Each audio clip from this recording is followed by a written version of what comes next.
Hello students, आज मैं आपको लेके आई हूँ सम इम्पोर्टेंट क्वेश्चन सीरीज़ जो आपके टीजीटी पीजीटी या इसके अदर कंपटीशन आप म्यूज़िक का कोई भी देते हैं, जैसे केवीएस, एनवीएस या फिर एलटी ग्रेड या डीएसएसबी, कोई भी आप म्यूज़िक से रिलेटेड एग्ज़ाम देते हैं तो उसमें ये क्वेश्चंस आपको लगते हैं। ये क्वेश्चंस मोस्ट इम्पोर्टेंट हैं, तो ये क्वेश्चंस मैं आपको कराने जा रही हूँ। इसी तरह मैं रोज़ आपको सीरीज़ डालती रहूँगी। तो आप सभी, अगर आपको ये वीडियो आपको अच्छी लगी हो तो आप वीडियो को लाइक ज़रूर करिए और कमेंट करिए और सब्सक्राइब ज़रूर करिए। इसके साथ ही आप अपने म्यूज़िक के स्टूडेंट हो, अगर आप टीचर हैं तो आपके म्यूज़िक के स्टूडेंट होंगे या फिर आपके जो साथ जो एग्ज़ाम की तैयारी कर रहे हैं उन्हें आप शेयर भी करिएगा। चलिए देखते हैं पहला क्वेश्चन। विभाव कितने हैं? विभाव जो हैं वो दो होते हैं, आलंबन और उद्दीपन। इनमें से कई बार क्वेश्चन बन जाते हैं पीजीटी में कि विभाव कितने हैं या स्थायी भाव कितने होते हैं या रस कितने होते हैं, अनुभाव कितने होते हैं। इस तरह से क्वेश्चन पीजीटी में अधिकतर बनते हैं, तो आप इन्हें क्वेश्चंस को अच्छी तरह से याद कर लीजिएगा। विभाव दो होते हैं, आलंबन और उद्दीपन। अनुभाव कितने हैं? अनुभाव 3 होते हैं, वार्षिक, आंगिक और सात्विक।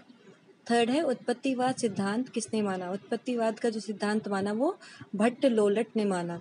इस तरह से हमारे कई सिद्धांत हैं ये जो अधिकतर पूछे जाते हैं। अभिव्यक्तिवाद सिद्धांत के जो जन्मदाता हैं वो कौन है? वो है अभिनव गुप्त। क्वेश्चन नंबर 5 देखेंगे। अनुमतिवाद सिद्धांत के प्रतिपादक। अनुमतिवाद सिद्धांत के प्रतिपादक जो हैं वो हैं शंकु। अनुमतिवाद का कई बार पूछा जाता है कि इनके प्रतिपादक कौन हैं। सामवेद का उपवेद, जो हमारा सामवेद है वो संगीत से रिलेटेड वेद है, तो कई बार पूछा जाता है कि संगीत से रिलेटेड वेद कौन सा है, तो हम सामवेद बताएंगे।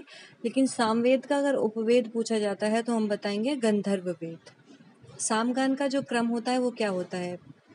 जो हमारा सामगान प्राचीन समय में किया जाता था, तो उस समय जो उसका क्रम रहता था, उसका गाने का जो क्रम रहता था वो अवरोही क्रम में रहता था।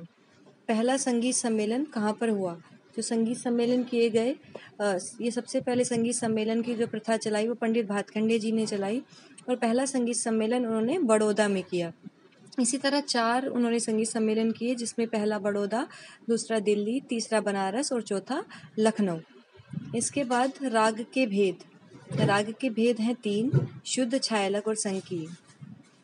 दुर्गा प्रसाद के पिता कौन है? दुर्गा प्रसाद के पिता सामता प्रसाद हैं और इनका गुदई महाराज के नाम से भी इन्हें जाना जाता है। राग गायन प्रारंभ हुआ। राग गायन मतंग के काल में हुआ। मतंग से पहले जो भरत का काल था उसमें जाति गायन प्रचलित था, तो राग का सर्वप्रथम उल्लेख भी मतंग ने ही किया अपनी पुस्तक बृहददेशी में। ग्राम शब्द का भी सर्वप्रथम जो उल्लेख किया वो भी मतंग ने ही किया। इसके बाद करेंगे तारता निर्भर है। तारता जो निर्भर है वो आवर्ती पर निर्भर है। नादोत्पादक वस्तु की आवृत्ति पर तारता निर्भर करती है। तीव्रता जो निर्भर करती है वो कंपन विस्तार पर, जितना कंपन होगा उसका जितना विस्तार होगा वो तीव्रता उस पर निर्भर करेगी। समानांतर सप्तक पर आधारित वाद, जिनका जो स्केल होता है, कौन से वाद्य हैं वो समानांतर जैसे हैं वैसे ही रहते हैं, वो होते हैं जैसे हारमोनियम, पियानो, गिटार। ये क्वेश्चन कई बार आया है। जाति गायन का आरंभ किस स्वर से होता है? ग्रह स्वर से होता है। जाति गायन की जो समाप्ति होती है वो न्यास स्वर पर होती है। जाति गायन के मध्य भाग की जो समाप्ति होती है वो अपन्यास पे होती है, अपन्यास स्वर पर। परमेल प्रवेशांक राग कौन कौन से हैं? जयजयवंती और मुल्तानी। स्वरों पर अधिक देर तक ठहरना, ये अभ्यास मूलक बहुत होता है। स्वरों पर कम ठहराओ, अभ्यास मूलक अल्पत्त। स्वरों को बिल्कुल छोड़ना, लंघन मूलक अल्पत्त। स्वरों पर कम ठहरना परंतु राग हानि न हो, वो अलंघन मूलक बहुत। संधि प्रकाश राग का समय होता है प्रातः और सायं 4 बजे से 7 बजे तक। काकू के प्रकार होते हैं 6। सर्वप्रथम प्रबंध का जो उल्लेख किया वो किसने किया? मतंग ने किया अपनी पुस्तक बृहददेशी में।